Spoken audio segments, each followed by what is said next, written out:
मेरा नाम भानु प्रताप सिंह, मैं पेशे से एडवोकेट हूँ। यहीं Delhi supreme court, high court, district court में मैं एज ए क्रिमिनल लॉयर वकालत करता हूँ। आज मैं यहाँ पे आया कुछ बुक्स लेने के लिए, ओशो की स्टॉल पे। तो जो बुक मुझे लेनी थी मैंने ले ली। बुक है एस धम्मो सनातनो, 12 वॉल्यूम में मैंने लिए। जहाँ तक ओशो के विषय में मेरा अपना जानकारी है और मेरा अपना ज्ञान और मेरी समझ, मैं जानता नहीं था। हम लोग बुलंदशहर रहते थे, तो बुलंदशहर हम एक पंसारी की दुकान पे जिससे सामान लेते थे, उनके सामने एक सज्जन थे जो ओशो को मानते थे। तो उनके विषय में बड़ी अजीब सी बातें उस समय बताई गई। खैर, हम छोटे थे, 10वीं 12वीं में पढ़ते होंगे, हमने कोई ध्यान नहीं दिया। उसके बाद हम लोग आ गए, हम लोग दिल्ली आ गए। एमए करने के बाद जब मैं दिल्ली आया तो मैं ऐसे ही एक दिन अपने घर पर, यहीं राजपुर रोड पे हम रहते थे, मेरे फादर सेशन जज रहे हैं दिल्ली में। तो मैं दोपहर में बैठा, एक कोई पत्रिका थी, उसमें एक आर्टिकल ओशो का लिखा था, करीब 3-4 पेज का। मैंने वो पढ़ा और पढ़ने के बाद में मुझे ये महसूस हुआ कि ओशो के विषय में जो कुछ कहा जा रहा है वो ठीक नहीं है, कुछ और बात है, तो कुछ और जानना चाहिए।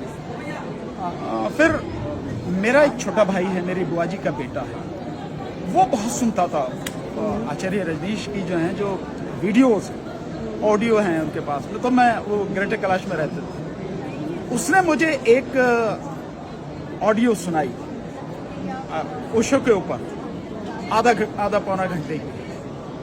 उसके बाद मेरा नजरिया बिल्कुल बदला। और जैसे आज मैं इस पुस्तक मेले में आया हूँ, ऐसे ही उस समय करीब अब से 15 साल पहले पुस्तक मेला लगा हो, तो मैं यहाँ आया और मैं करीब 30-40 किताबें यहाँ से खरीद के लेके गया ओशो की। 7,500-8 हज़ार की किताबें थी उस समय। उसके बाद मैंने एक एक चीज को पढ़ा और पढ़ने के बाद मुझे लगा कि इस देश के लिए इससे ज्यादा गर्व की क्या बात होगी कि ओशो यहाँ जन्म लिया उन्होंने।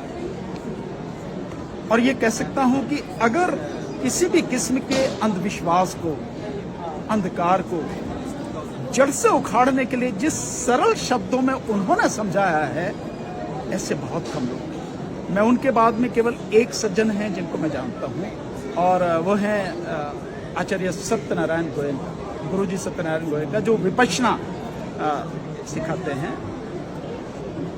और सबसे बड़ी बात जो मैंने देखी है कि चाहे हिंदी भाषा हो और चाहे इंग्लिश भाषा हो, इतने सरल शब्दों में हर बात को एक्सप्लेन किया है कि उसका कोई दूसरा आपको उदाहरण मिलेगा नहीं। और मुल्ला नसरुद्दीन, उनकी कहानियों का, डब्बू जी, ये मतलब गजब के किरदार उन्होंने क्रिएट किए हैं। और मन करता है कि पढ़ते चले जाओ, पढ़ते चले जाओ, पढ़ते चले जाओ। मैंने बहुत किताबें जो कबीर के ऊपर उन्होंने लिखी, जो गीता के ऊपर हैं उन्होंने लिखी, और ये अभी मैंने जो खरीदी एस धम्मो सनातनो, ये मैंने पहले किसी को दे दी। कुछ और हैं किताबें, एक IPS थे, उनकी मिसेज, उनको भी मैंने कई किताबें हैं वो दी। तो कुछ किताबें कम हो गई, तो मैं इसीलिए आज आया कि कम से कम कुछ किताबें खरीदूं। इसमें कोई शक नहीं है, इस देश के लोगों को बिना किसी पूर्वाग्रह के ओशो को पढ़ना चाहिए, समझना चाहिए। और समझना उस गहराई तक चाहिए कि इस देश में धर्म के नाम पर, जाति के नाम पर किस तरह की गंदगी लोगों ने फैलाई है, और उन्होंने कितनी ईमानदारी से इस गंदगी को दूर करने का काम किया है। मैं समझता हूं हमारे लिए बहुत बड़ी बात है कि न केवल उनके वीडियोस, ऑडियोस अवेलेबल हैं, बल्कि बुक्स, और बुक्स भी मैं कह सकता हूं इतने बेहतर तरीके से प्रिंटिंग, उनकी बाइंडिंग, सब ईच एंड एवरीथिंग गजब का है वो। तो लोगों को पढ़ना चाहिए, और इसलिए पढ़ना चाहिए कि अगर कुछ जानना है तो किताबों से बेहतर कहीं नहीं मिलेगा आपको जानने के लिए। और ओशो की वाणी का संसार अथाह संसार है, मैं ये कह सकता हूँ। बस मैं इतना ही कह सकता हूँ। आपने मेरे से पूछा तो जो मेरा एक्सपीरियंस था मैंने शेयर किया आपको। लोगों को पढ़ना चाहिए ओशो। ठीक, थैंक यू वेरी मच।